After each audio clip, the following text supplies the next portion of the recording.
लग्न करायचं का मग? हो मला देवा लग्न करायचं म्हणला मला. अरे मग मी तिला आपण घेऊन येतो ना लक्ष्मीला. यायचं तेव्हा या म्हणला तुम्ही कवा. आता वेळ नाही म्हणला, लग्नाची तिकडे वेळ झाली म्हणलं, मंडपामध्ये तिकडे वेळ झाली म्हणलं, 11:30 वाजत मला 12:30ला लग्न आहे. तुम्हाला आणि घंटा झालं सांगायला म्हणलं तुमचं मला रूप द्या, तर तुम्ही दुसरं चालू केले म्हणलं, तिला घेऊन येऊ का त्याला घेऊन येऊ का, तुम्हाला काय करायचं म्हणलं. बरोबर उतावी झाला तुम्हाला. देव म्हणले चालेल म्हणले. देवाने काय केलं, आपलं त्याला रूप दिलं, आपली ड्रेस दिला, त्याला पिवळा पितांबर, गळ्यामध्ये वैजयंती म्हणा सगळं दिलं, पण चेहरा मात्र फक्त वानराचा ठेवला. त्याचा कोणाचा? नारदाचा. आणि त्या मंडपामध्ये गेली शिलागिरी राजाच्या नारद. सगळं शरीर माणसाचं, अंगावर भरजरी कपडे टाईट असणारे म्हणायचं, चाम चाम लक लक लक करायले. आणि लग्नाला आले बाबा. चेहरा फक्त वानरासारखा आहे. त्या सभेमध्ये ऋषी मुनी जपी आले होते. 33 कोटी देवी देवता त्या स्वयंवरासाठी आलेले. नारद महाराज गडबड करून पहिल्यांदा जाऊन पहिल्या लाईन मध्ये खुर्चीला बसलेलो. त्याच सभेमध्ये भगवान शंकराचे 2 गण येऊन बसले होते. नारदानं गडबड करून त्यांना उठवून मधली खुर्ची घेतली महाराज सेंटर. एकूण भगवान शंकराचे सेवक, एकूण भगवान शंकराचे सेवक बसले. मधामध्ये नारद. लग्नाची वेळ झाली, स्वयंवरासाठी मुलीला हार हातात घेऊन आले. पहिल्या लाईनला नारद आहे. हजारो लाईन होते. मुलगी माळ घेऊन फिरू लागले मंडपामध्ये. नारद खोकरू लागले, खाकरू लागले, उगाच खोकलाय लागले. म्हणजे तिचं लक्ष आपल्याकडे जावं, तिनं आपल्याला माळ.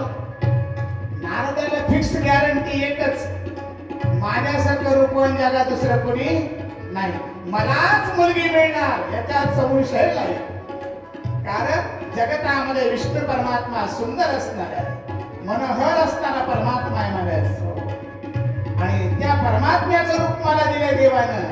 म्हणजे माझ्यासारख्या या मंडपामध्ये एकही व्यक्ती सुंदर नाही. नारदाला गॅरंटी आहे. नारद खाकरू लागलं, खोकरू लागलं, उगाच खोकलायला लागलं. उठ बस खुर्चीवर बसायला उठायला. त्याची तळमळ झाली जीवाची महाराज. तेव्हा माझ्याकडे पाहिजे मी केव्हा तिला माळ घालेल, त्याला उत्सुकता निर्माण झाली. आणि योगायोगानं महाराज ते भगवान शंकराचे जे 2 सेवक होते, गण होते, ते हसायला लागले.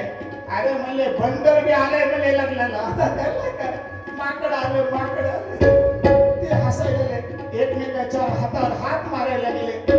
अशी अवस्था झाल्यानंतर काय झालं, पहिली लाईनीतून गेली निघून, दुसऱ्या लाईनला गेली. नारद म्हणला आता कुणाला माळ घालती बाबा ते. त्याला दमच पडला, बसच ना, एका जागेवर स्थिर बसला. दुसऱ्या लाईनला पाहायला लागलं, दुसऱ्या लाईनीतून तिसऱ्या लाईनला, तिसऱ्या लाईनीतून चौथ्या लाईनला. महाराज सगळ्यात शेवटी विष्णू परमात्मा बसले होते. जी ती मुलगी गेली महाराज विश्वमोहिनी महाराज. सगळ्यात शेवटी गेले आणि भगवान विष्णू परमात्म्याच्या गळ्यामध्ये तिनं माळ गाठले महाराज. आणि एकच गजर झाला, बोले लक्ष्मीनारायण भगवान.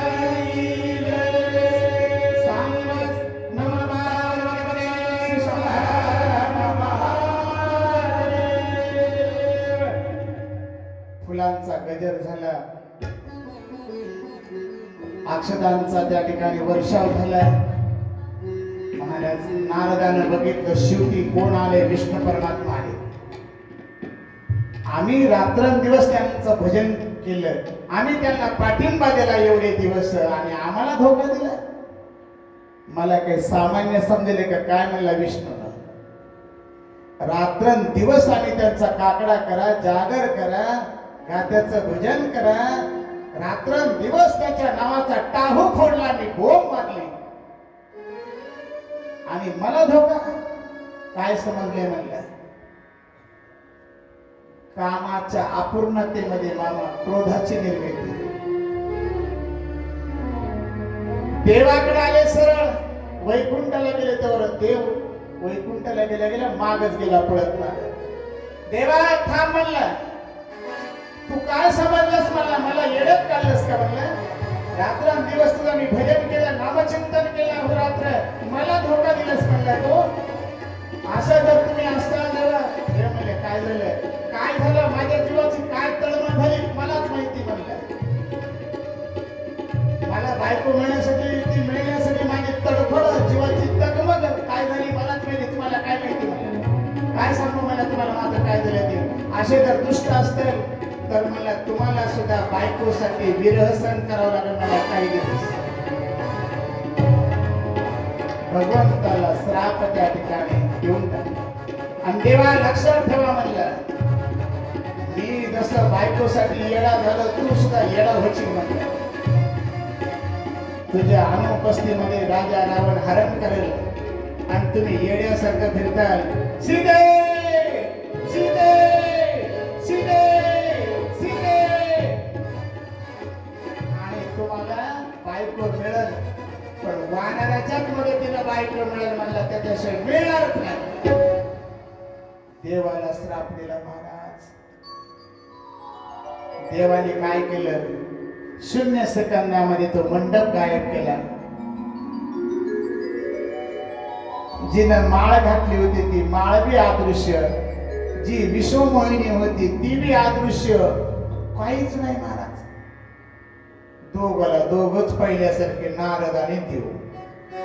देवा मंडप काय झाला? देवा ती कुठे गेली? सुंदरी कुठे गेली?